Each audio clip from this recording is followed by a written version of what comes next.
मुश्किल थी। उनके कपड़े गैसोलीन में भीगे हुए थे और बाहर निकलते वक्त आग की लपटों ने उन्हें पूरी तरह झुलसा दिया। उन्हें फौरन पास के नामो मिलिट्री हॉस्पिटल ले जाया गया, लेकिन कुछ ही घंटों बाद उन्होंने दम तोड़ दिया। और ये पूरी कहानी हमें पता चली एकमात्र भारतीय चश्मदीद हबीबुर रहमान के बयान से।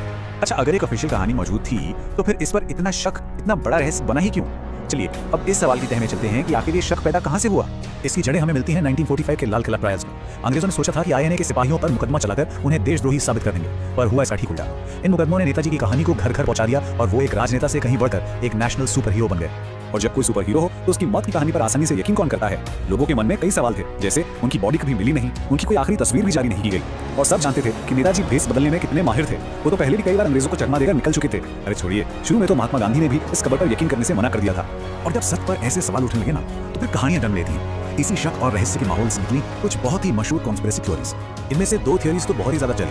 पहली थी सोवियत यूनियन थ्योरी। इसके हिसाब से नेताजी अपने प्लान के मुताबिक सोवियत यूनियन पहुंच गए थे, लेकिन वहां उन्हें स्टालिन की फौज ने पकड़ लिया और एक जेल मतलब गुलाग में बंद कर दिया। और दूसरी उससे भी ज्यादा दिलचस्प गुमनामी बाबा थ्योरी कि नेताजी ने अपनी मौत का नाटक किया, भारत वापस आ गए और अयोध्या में एक साधु बनकर गुमनामी की जिंदगी जीते रहे। चलिए इन थ्योरी से थोड़ा हटकर अब कहानी के उस हिस्से पर आते हैं जो पूरी तरह से सबूतों और सरकारी जांच पड़ताल पर आधारित है। दशकों तक इस पर जांच चली और देखिए एक के बाद एक कई सरकारी कमीशन बने। 1946 में आई ब्रिटिश फिगेज रिपोर्ट, फिर 1956 में शाहनवाज समिति और 1970 में खोसला आयोग। कमाल की बात यह है कि इन तीनों का नतीजा बिल्कुल एक था, प्लेन क्रैश हुआ था और नेताजी की मृत्यु उसी में हुई थी। हाँ, एक रिपोर्ट अलग थी, 1999 की मुखर्जी आयोग की रिपोर्ट। उन्होंने कहा कि कोई क्रैश नहीं हुआ, लेकिन उनकी रिपोर्ट को संसद ने ही खारिज कर दिया था। और मुखर्जी आयोग की रिपोर्ट की आलोचना भी खूब हुई, क्योंकि उसमें कुछ फैक्ट्स गलत थे। जैसे रिपोर्ट में कहा गया कि किसी अखबार ने क्रैश की खबर छापी ही नहीं, जबकि असल में ताइवान के लोकल न्यूज़पेपर्स ने इस घटना को कवर किया था। तो आखिरकार जो गोपनीय फाइलें पब्लिक की गई वो हमें क्या बताती हैं? चलिए अब एक अंतिम नतीजे पर पहुंचने की कोशिश करते हैं। ये जो नंबर है 10,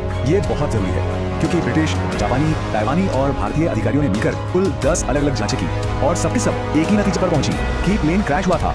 और ये सिर्फ जांच की बात नहीं, 1997 से लेकर 2016 तक भारत सरकार ने हजारों की तादाद में सीक्रेट फाइलें पब्लिक की और नतीजा एक भी ऐसा सबूत नहीं मिला जो प्लेन क्रैश की आधिकारिक कहानी को झुठला सके। लेकिन इन्हीं फाइलों से एक बहुत ही दिलचस्प बात सामने आई। 1953 की इंडियन इंडिपेंडेंस लीग की एक रिपोर्ट में ये इशारा किया गया कि हो सकता है ये क्रैश जापानी सरकार की ही किसी गुट की साजिश हो।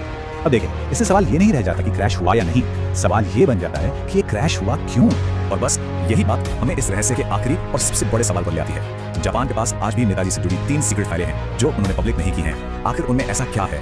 आखिर में शायद सबसे वजनदार बात नेताजी के अपने ही परिवार से आती है। उनके प्रपोते चंद्र कुमार बोस ने कहा, ये एक कड़वा सच है जिसे उन्हें स्वीकार करना पड़ा। सच ये है कि नेताजी की मृत्यु उस हवाई दुर्घटना में हुई थी। जो अफवाहें और कॉन्स्पिरेसी थ्योरीज फैलाई जाती हैं वे नेताजी का अपमान है। ये बयान शायद हमें ये याद दिलाता है कि अब वक्त आ गया है कि हम इन थ्योरी से आगे बढ़कर उनकी विरासत पर ध्यान दें।